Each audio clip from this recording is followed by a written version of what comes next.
Dalam sejarah panjang peradaban manusia, tak sedikit peninggalan masa lampau mencuat ke permukaan, bukan karena bukti sejarah yang ditemukan, melainkan karena teori-teori yang justru mengaburkan makna aslinya. Salah satunya adalah Anunnaki, sebuah istilah yang kerap muncul di persimpangan antara nalar dan imajinasi.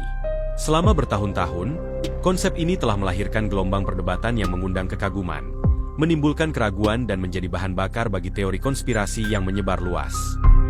Di tengah hiruk-pikuk narasi alternatif dan klaim yang terdengar megah itu, pertanyaan mendasarnya adalah, dari mana semua ini berasal? Apakah kita benar-benar memahami konteks yang melatar belakangi nama itu? Sebelum mengambil kesimpulan, kita perlu menelusuri kembali dengan jernih, bukan untuk mematahkan kepercayaan siapapun, tetapi untuk membedakan antara warisan budaya dan konstruksi yang lahir dari kesalahpahaman ini.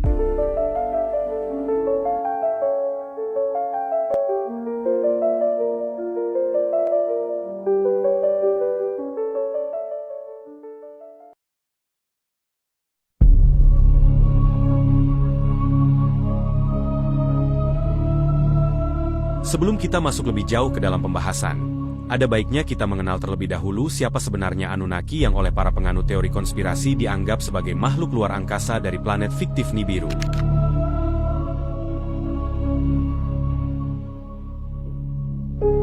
Anunnaki adalah sekelompok dewa-dewi dalam mitologi Mesopotamia kuno, khususnya dari peradaban Sumeria, Akkadia, serta Asyur dan Babilonia.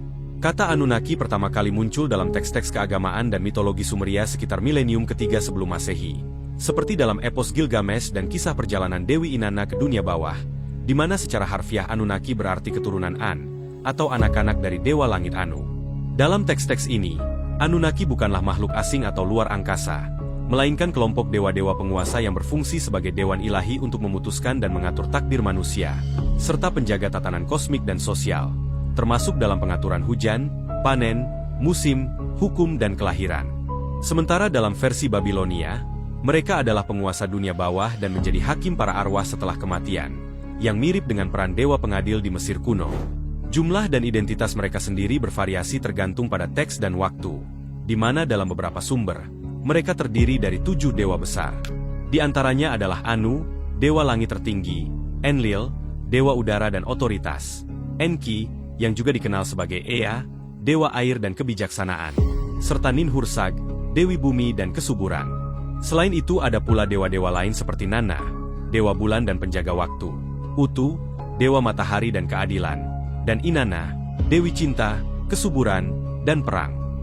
Penting untuk dicatat, tak satu pun dari ribuan teks kuno Sumeria atau Akkadia yang ditemukan, baik yang ditulis di atas tanah liat, pahatan prasasti batu, maupun dicatat dalam literatur kerajaan yang menyebut bahwa Anunnaki adalah makhluk asing atau insinyur genetika. Semua deskripsi tentang mereka sepenuhnya bersifat mitologis dan religius, sejajar dengan para dewa dalam mitologi Yunani, Romawi, atau Hindu. Karena itulah para ahli sejarah dan arkeologi sangat menolak anggapan bahwa Anunnaki adalah makhluk luar angkasa. Sebab bagi mereka pandangan ini telah mengabaikan bukti tekstual dan konteks budaya Mesopotamia, dan juga merupakan bentuk spekulasi yang tak memiliki dasar akademis. Dr. Irving Finkel, kurator tablet Mesopotamia di British Museum menegaskan, mengartikan para dewa ini sebagai makhluk luar angkasa bukan hanya kesalahan tafsir besar, tetapi juga pengabaian terhadap kekayaan mitologi Mesopotamia. Pernyataan ini ia sampaikan dalam wawancara dengan Smithsonian Channel pada tahun 2018, sebagai bentuk penolakan terhadap teori yang terlihat seperti ilmiah, namun sejatinya telah mencabut Anunnaki dari konteks budaya dan keagamaannya yang otentik.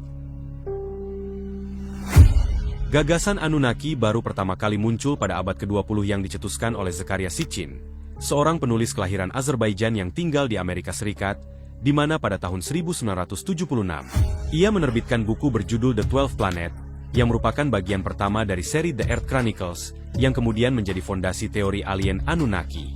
Dalam bukunya, ia menafsirkan teks-teks Mesopotamia kuno secara bebas dan menyimpulkan bahwa Anunnaki adalah makhluk luar angkasa dari planet Nibiru, yang konon memiliki orbit memanjang yang tak biasa, dan hanya mendekati bumi setiap 3.600 tahun. Kedatangan Nibiru ke dekat bumi inilah yang menurutnya memungkinkan Anunnaki turun, dan menciptakan manusia sebagai budak melalui rekayasa genetika untuk menambang emas, demi menyelamatkan atmosfer planet mereka. Sekarang coba mari kita lihat dari sudut pandang ilmiah tentang sifat dan zat yang terkandung dalam emas. bahwa apakah benar klaim emas dapat memperbaiki atau menyelamatkan atmosfer suatu planet. Dalam fisika dan ilmu atmosfer, emas bukanlah elemen yang berperan dalam pengaturan iklim, perbaikan lapisan atmosfer, atau perlindungan dari radiasi matahari.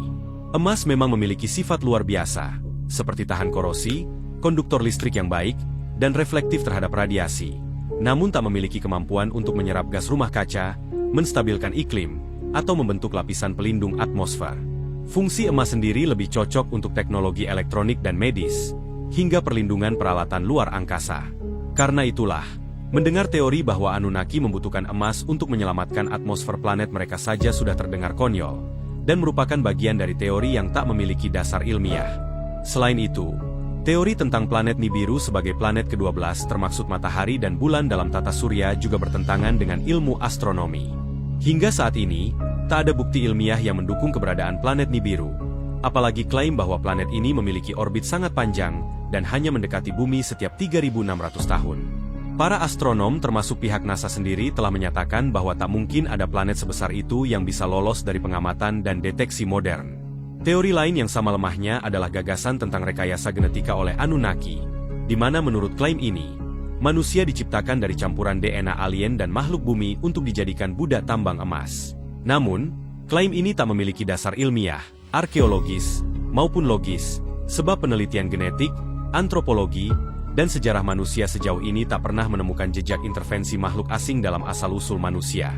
Dalam berbagai pandangan keagamaan dan ilmiah sendiri, manusia diyakini sebagai makhluk yang diciptakan dengan kesempurnaan yang memiliki akal budi, sesuatu yang tak bisa dijelaskan melalui skenario manipulasi biologis oleh alien. Lebih jauh lagi, teori Anunnaki ini juga membelokkan konteks budaya dan kepercayaan asli Mesopotamia sebagaimana yang telah dijelaskan sebelumnya. Bangsa Sumeria adalah masyarakat agraris dengan sistem kepercayaan politeistik yang sangat terkait dengan fenomena alam. Mereka menuhankan unsur alam seperti langit, udara, air, dan bumi. Tak ada satupun catatan dalam ribuan teks paku yang menggambarkan konsep teknologi canggih, misalnya pesawat ruang angkasa, atau pencampuran DNA secara biologis. Sebaliknya, banyak simbol atau penggambaran aneh dalam artefak Mesopotamia yang oleh penganut teori konspirasi diinterpretasikan sebagai helm, alat komunikasi, ataupun mesin terbang sebenarnya hanyalah representasi ikonografi religius atau kosmologis. Dan satu hal yang patut dicatat, teori ilmiah sejati haruslah dapat diuji dan diverifikasi atau dibantah. Sementara teori Anunnaki sebagai alien tak memenuhi kriteria itu, sebab kadang berubah-ubah dan tak konsisten, serta selalu bergantung pada asumsi tanpa data. Inilah yang mempertegas bahwa ia bukanlah teori ilmiah, melainkan hanya spekulasi naratif yang menyerupai fiksi ilmiah. Yang menjadi pertanyaan sekarang adalah, mengapa teori ini masih banyak dipercaya? Bahkan tak sedikit perdebatan tentang teori ini berlangsung di kedai kopi, tempat tongkrongan, hingga berbagai ruang diskusi lainnya yang pada akhirnya hanya berujung pada perdebatan kosong, meninggalkan kebingungan dan rasa ketidakpuasan di salah satu pihak.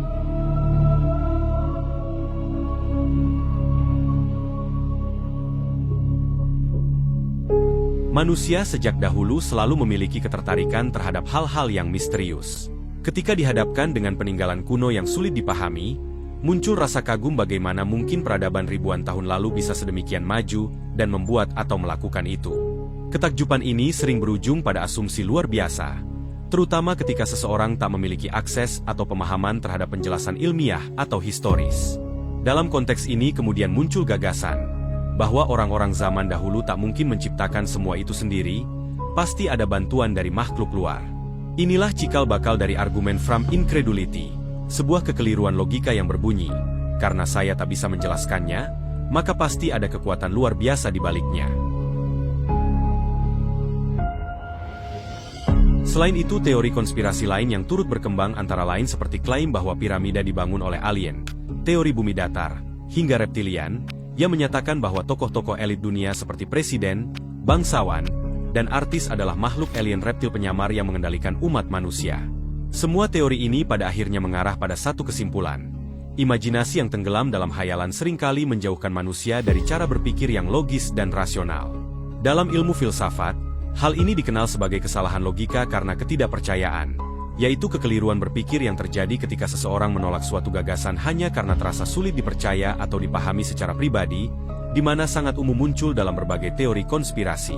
Penelitian dalam psikologi menunjukkan bahwa orang-orang cenderung mempercayai teori konspirasi ketika mereka tak punya kontrol terhadap lingkungan atau masa depan. Kita mungkin tak bisa mengubah keyakinan yang telah lama ditelan mentah-mentah oleh sebagian orang, karena sekali sesuatu dianggap sebagai kebenaran, akan sangat sulit untuk digoyahkan bahkan oleh logika. Dan pada akhirnya pertanyaannya sederhana, apakah kita berdiri di sisi nalar dan bukti, atau justru selamanya memilih tenggelam dalam dunia konspirasi yang dibangun oleh imajinasi tanpa dasar?